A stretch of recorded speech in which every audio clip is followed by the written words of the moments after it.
दोस्तों, लोकतंत्र अभियान में फिर एक बार आप सभी का स्वागत और फिर एक विषय के साथ।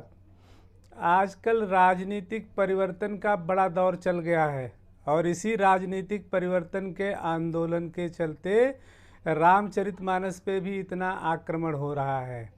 मुझे आप लोग ये बताइए कि जो बात 400-500 साल पुरानी है, उस विषय पर आज के परिप्रेक्ष्य में इतनी बहस करने का क्या औचित्य है।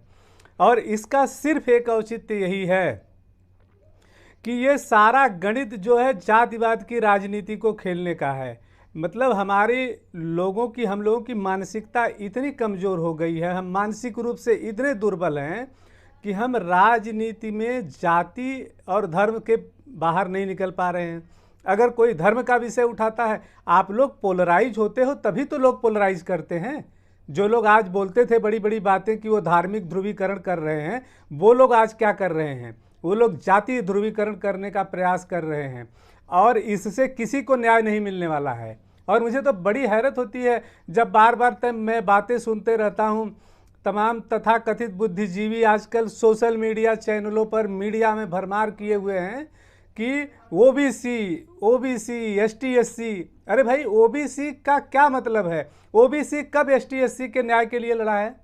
ओबीसी आप देखेंगे, चाहे उत्तर प्रदेश का देखिए या बिहार का देखिए, बिहार में जो ओबीसी के सबसे बड़े चेहरे रहे लालू प्रसाद यादव और नीतीश कुमार जी, इन दोनों व्यक्तियों ने अपने 3 टर्म 4 टर्म के मुख्यमंत्रित्व काल में किसी भी एक दलित को सत्ता तक नहीं आने दिया।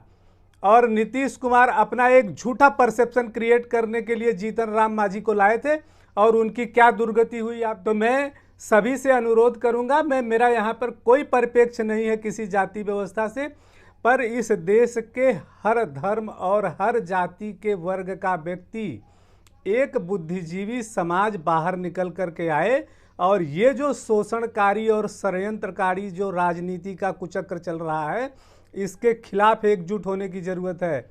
मैं ये कहता हूँ कि जब संवैधानिक व्यवस्था के अंदर सारा देश चल रहा है तो सारी बातें संविधान के हिसाब से होनी चाहिए, सारा न्याय संविधान की व्यवस्था में होना चाहिए। जाति व्यवस्था जिसको अपने घर में माननी है माने, नहीं मानने मत माने। और आप लोग एक बात समझिए कि ये जो तमाशबीनों के पीछे आप लोग एकत्रित होकर के खड़े हो जाते हो, ये काम छोड़िए, आप लोग बुद्धिजीवियों के पीछे एकत्रित होकर के खड़े होइए। और इस तरह से समाज में परिवर्तन आएगा। और दूसरी चीज़ ये है कि ये जितनी पुरानी राजनीतिक पार्टियां हैं, जो राजनीतिक व्यवस्था है, इसको बदलने की ज़रूरत है। इनके रहते हुए अगर आप लोग ऐसी कल्पना करते हो कि समाज में कोई बदलाव आएगा, तो ये जितनी संप्रदायवादी, जातिवादी, परिवारवादी ये जो राजनीतिक व्यवस्था चल रही है इस देश में, और जिसने इस पूरे संघीय ढांचे पर कब्जा कर रखा है, इससे किसी का भला नहीं होने वाला है। वैकल्पिक व्यवस्था की तरफ आप लोग ध्यान दीजिए और इसका एक मंथन शुरू होना चाहिए जिससे नई राह निकल करके आएगी। और मैं ये कहता हूँ कि कुछ नहीं होगा तो कम से कम नए लोगों को तो अवसर ज़रूर मिलेगा। और आप लोग इसको ऐसे देखिए कि जैसे एक आंदोलन जयप्रकाश नारायण जी ने चलाया, तो उस आंदोलन से एक नई राजनीतिक जमात पैदा हुई, नए लोगों को अवसर मिला। हालांकि वो खरे नहीं उतरे, उनके अंदर और सब एक अलग विश्लेषण का विषय है।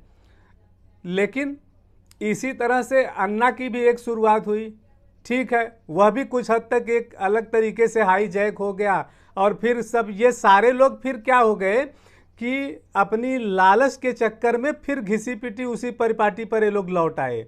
अगर ऐसा लौट नहीं पाते तो आप पूरे देश का राजनीतिक परिदृश्य उठा करके देखिए कि जितनी पार्टियां हैं सब पे परिवारवादों का, मैक्सिमम लोगों पे परिवारों का कब्जा है। क्यों? पहला लीडर के बाद उसका पुत्र ही सबसे बड़ा उत्तराधिकारी होगा। क्या सारी काबिलियत उसी के अंदर है? और ये सिर्फ इसलिए हो पा रहा है क्योंकि हमारी आपकी जो गुलामी की मानसिकता है, जो पूजा की मानसिकता है, जो पीछे हाथ जोड़कर खड़े हो जाने की मानसिकता है, ये उसी के कारण हो रहा है।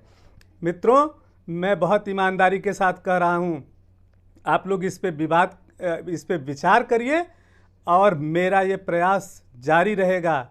मैं हमेशा किसी न किसी विषय पर मैं इस सामाजिक आंदोलन को उठाता रहूँगा। धन्यवाद।